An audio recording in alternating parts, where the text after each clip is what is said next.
you see now, this is Rufus. If I just put the reins slack like that, I want him to start. Oh, you want him in the middle lane actually. Come over, darling. Go on, baby. I want the lights to change to, you know, so we've got to stay this side of them. So I'm slowing up now. Hopefully they'll change. That's it, lovely. Oh, and then you get one up the inside and one on the outside of him, motor car, or van or lorry, whatever we get. Stand still, darling. But he's a lovely lad. This, you know I'll say that. Someone said to me, "You love them all." I do love them all, yeah. It's nice, but he's a good cob, good straight cob, very strong. You know, he's a very strong, willing horse to get on. Walk. You see there, that was a nice bit of training coming out there. Trot. When he walked away, but he waited for the instruction to do so. He wasn't influenced by the vehicles either side of him moving off. That's a big thing. Big old lorry up that side of him now. I'll try and catch this one as well. I don't know whether we will. We'll get the other one if we don't get this one. Oh, my baby boy. Oh, I just missed that. Come over there, darling. Obviously, you can't stop, impede traffic flow. Just to, with your training, you've got to be steady, my baby boy. That's it. Walk. Good boy. Just walk. Just walk.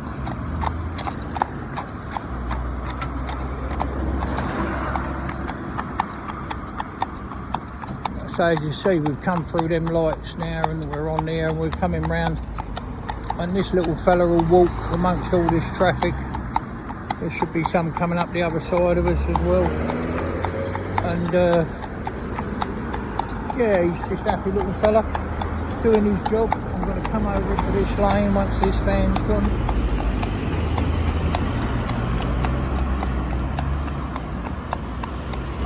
So you've got 4 lanes of traffic here. You never know with this roundabout when you can't pick a busy time, but there's a nice lorry there come up that side of him.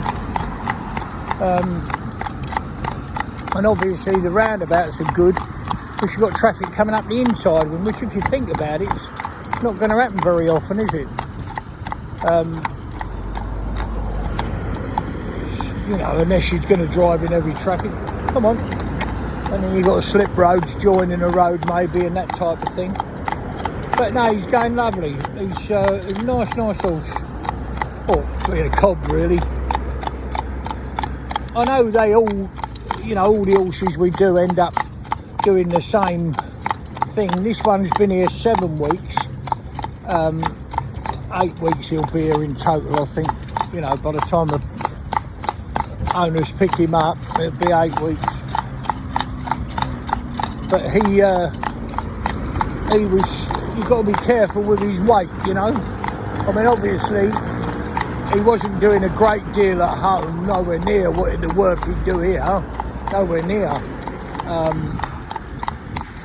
I mean, this trip today, for instance, is going to be like 12 mile.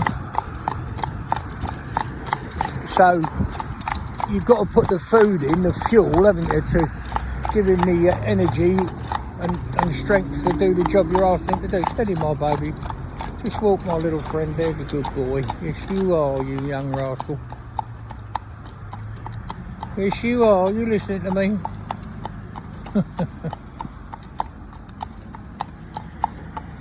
Walk. Stand, baby.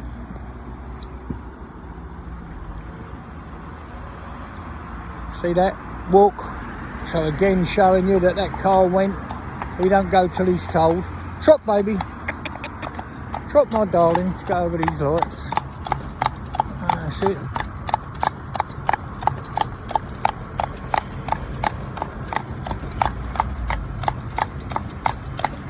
And a lot of horses you do, and over the years you find this little fella. He's got this pace here, which he likes. You know, he just likes this pace here. So as you can see, we just come through them lights there, and he's perfectly happy just nibbling his way up here. I'm not pushing him on. I could do, just tell him to trot on and he'd get on with it. But he wants to go, you know, a reasonable pace. So if I said to him now, steady baby, steady, just walk. Good boy. The only reason I've done that now is to let this build up of traffic come past while we've got these chevrons here, and they can come without interfering with the traffic coming the opposite way, and we can stay over this side of the road and they'll come past. We don't wave them on. It's up to them whether they want to come past. But as we go up this road, you'll notice that the vehicles will get closer and closer. So a lot of people would say to me, well, why do you want that to happen? Because it'll happen to you one day. Someone will misjudge your speed or the speed of oncoming traffic and come very close to you. So when you're coming up where you've got these chevrons down the centre of the road here, if there's traffic coming the other way, you've got a couple of lorries, people will still come and overtake you quite closely. Well, that's all part of the horse's training, isn't it, obviously, to do that. But he's a nice boy, very friendly little chap. He would drive you round the bend as far as having head collar on, because he take head collar off while you blink, you know. I mean, he don't do anything, he stands there with no head collar on. He don't, you know, nothing bad about it, he just, I'll take that off, I think. So it's something he's learnt to do. Obviously, what I would do in a case like that, because it is highly dangerous, especially when you're out on the public highway or anywhere come to that matter, what I would do, this horse is kept clipped, they clip his mane out, and but what I would do, I'd let a little pigtail grow, you know, so where you cut your bridle path through the mane, so that your bridle sits comfortably, directly behind that I would grow a bit, maybe inch and a half, and let it grow quite long, and then you can plait it and use it to secure your bridle in place, because obviously, and he will, anything, if you stop near anything at all, he'd take it off. If he could, you know, if we stopped by any of these signs here, it wouldn't be long before he'd want to take his bridle off. But it's not like he's uncomfortable in it or anything like that. It's just something he's done and it amuses him. It's like, we'd give him say for instance, I don't know whether this one does or not, but we give him a mineral or a salt lick. And we had a horse once that really didn't really lick it very much, but he'd hold it up in his mouth, he'd take a step back and let it go. And he never really was, you know, any great interest in it, but that's what he'd do. Yeah, he'd let it go, and he'd shatter it eventually. Then he'd be quite happy, or he'd just make the noise of it. So it was like a door knocker. He'd lift it up and drop it, and all you'd hear in the stable was clonk, clonk, clonk, clonk. You know, all the time. Yeah. But, you know, if they're not doing any harm to themselves and they'll play with something, quite often, well, I say quite often, that's not true. Every now and again, obviously horses keep changing all the time that come in. So we'll get a Swede and put it on a string and let it hang on the door frame of the stable. Well, they'll get so much fun out of that.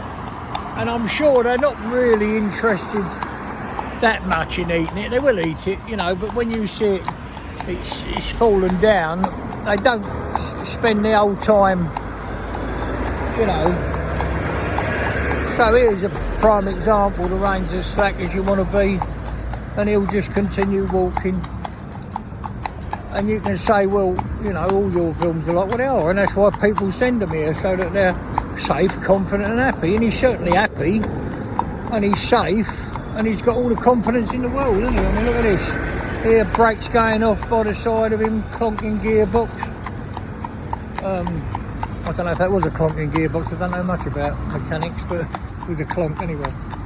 So, and he just walk up as though it don't exist. Another big one here, the old dust cart's a good one. The reason these dustbins, you know, dust carts are good is because often, if you think about it, they've got a quite a nasty smell, and sometimes that can upset horse. You know, you'll see him lift his head and he's not happy at all. So there's one there, motor car was pulled out on the roundabout, and in all fairness, it looked like they were looking at me little cob. Someone come up behind him and tooted, but it didn't bother him, did it? So, and that's what you're looking for: safe, confident and happy. They've got to be happy. I mean, they deserve to be happy. Why shouldn't they be? Old Sugar Plum, he's decided to trot on now. Well, if I told you've just seen back there when he'd stand at the lights and wait to be told, so I know if I said to him, "Oi, that'll do, steady, back up," or whatever, he'd stop immediately. But he's looked at the situation. I thought we'd just try up here a bit. So I'll give and take to a certain extent. Got to let, but you know, what they've got to do really is do what you ask them to do, and they've got to do it happily and with patience, and that's hard for them to do, you know, because it don't make no sense to them what we're doing, does it? You know, we tie a big lump of metal with wheels on it behind them, we cover them in harness, we take away their vision.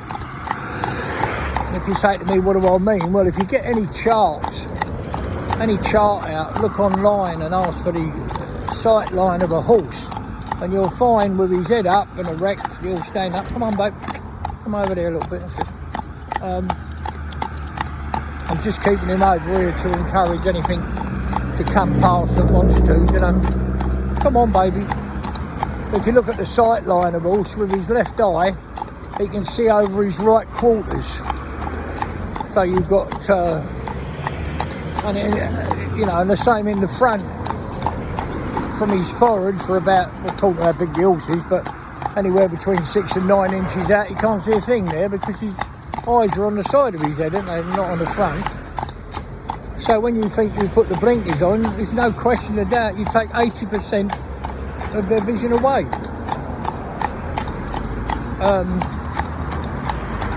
So when we do all this that we do to them, and it's got to be done properly, and it's got to be done trying to understand how the horse thinks, you know, like how they see it. And each horse will see it different, but that's all the more reason why you should do it to, why they try and build their confidence. They got to have confidence in me, or whoever's driving, me or me or whoever's driving. They got to have confidence, of course they have. But the more important thing is to develop their own confidence. So they will step forward and they will, you know, assess the situation and think, okay, that's fine. Now, sure, as I've said 1,000 times, I'm not changing my mind in any way. You've got to look at the horse as the motive power. Yeah? That's your engine. Well, you don't get in your car, turn it on, put it in gear and fold your arms, do you? Take your feet off the pedals and let it get on with it. Of course you don't. You have to steer it, guide it, brake it. Steady, babe, now, just walk. Like, I've just moved over here again so we get as much traffic as we can coming past, and as close as it can. Like, this van's just gone past nice. So it's lovely. So it might never happen. Okay, trot, babe, then. So it might never happen, but someone will come past you. They don't mean anything bad necessarily. It's not that they've got disrespect for the horse or anything like that. They just misjudged it, as we all do. So you can get one coming up here now, and like this big lorry here, and come in front of me, you know. So he's oh, look, I've got to go up there, you know, he just realised he's got to turn. Like this big Arctic here, alongside us. I'll hold him back here and just show you. Come over, baby. And come over and touch it if I want him to. Steady, my darling. Steady. Go on, mate, on you go. So you see that amongst all the traffic, and he's safe, confident and happy, isn't he? And that's all we're trying to do. A lot of people think that training a horse is just getting it between the shafts or in a pair or a team. That's the easy part. Then I mean, some horses would be with us a long time before they even see a cart, because that's the way they've got to be done, in my opinion. And there'll be other ones that are in the cart in a very short space of time, you know, and then they learn in the cart. But one sure thing is they've got to learn. And it's up to us to teach them in the correct manner that suits that particular horse. I suppose there is no great secret at all in what I do, but it is like I say, you've got to tailor it to each horse. They're individuals. Now, I know that this little baby boy here,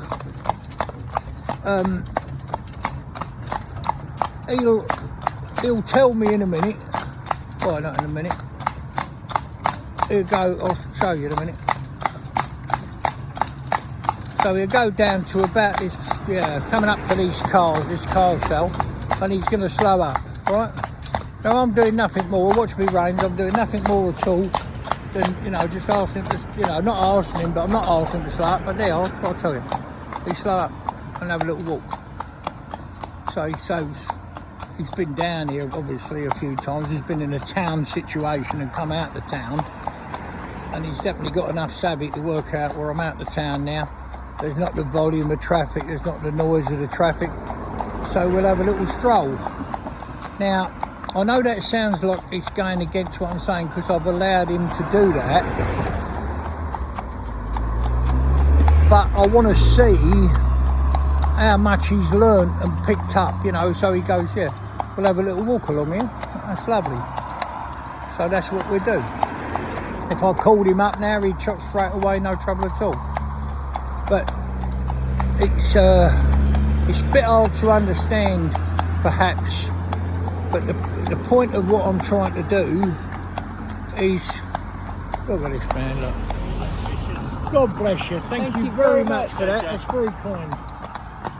Go on in, babe. Trot. Actually, the fella from the car sales just giving us a card of a auto electrician. Of course, we have brake lights and side lights and everything like that. And we need an auto electrician. We had one, but he's moved away, so we've had to get a new one. So you see him going along here as happy as you like, and that's lovely. And you see him in the big heavy traffic, now we're out here. But he's really no different out here to what he is in the middle of town. And that's the same with all the horses we do. You still have never seen traffic, or no, funny enough, yeah, as Ree's just saying, this one never ever seen traffic. And how old is he? 6. He's 6-year-old, yeah. So, you know, he's never ever seen traffic, and so therefore he's never been, if he's never seen it, he can never have been frightened by it, can he? If he's never seen it, he can never be frightened by it. So it's a lovely opportunity to get one like that and introduce it to traffic in the correct manner. Now, if you say to me, what's the correct manner? I would tell you, there's no secrets in what I do, but it'll be the right manner for this horse, but not necessarily for another one. In fact, I would say, I've even tried in my hardest to, to put certain, horses into a pigeonhole, and say, well, that one's more that type. When I was a young nipper, breaking horses, I started very, very young, doing it very young. I broke my first when I was about 8 years old, so yeah. Come on, baby boy, up you go. That's my darling baby. Yes, you are. Come on, baby boy. I've got to concentrate on what I'm doing. I just want him to walk now a bit. Steady, baby. Just walk, my darling boy. Yes, you are, you good boy. You good boy. So yeah, so he's 6 years old, so he's a little bit late to the job. I don't mind, we do them all sorts of ages. I mean, I think the oldest one I've done was a 17-year-old point-to-pointer, and the lady couldn't ride it anymore. She was well in her late 60s, early 70s, and she said, I just can't do it anymore, you know, with my arthritis and that. So she had him broke, and then used to drive him around all over the place. So she'd go and watch the point-to-points, you know, from a trap, you know, old-fashioned trap she had. So I really like me little mate here, Rufus. Nice name as well, I quite like his name. But he'll stroll up here, and if I wanted him to trot away, he would. And he's got warm, obviously, going round, because although here we are this time of year, it's been really quite warm today. So we'll give him a walk up in this old shady bit here with the trees. Lovely. But he's no different here to what he is in the middle of town. There's a smile on my face every time I hear that sound. The rhythm of the hooves as they touch the ground. And there's no better place I'd rather be than with my safe, confident horse. And there's no better place I'd rather be than with my safe,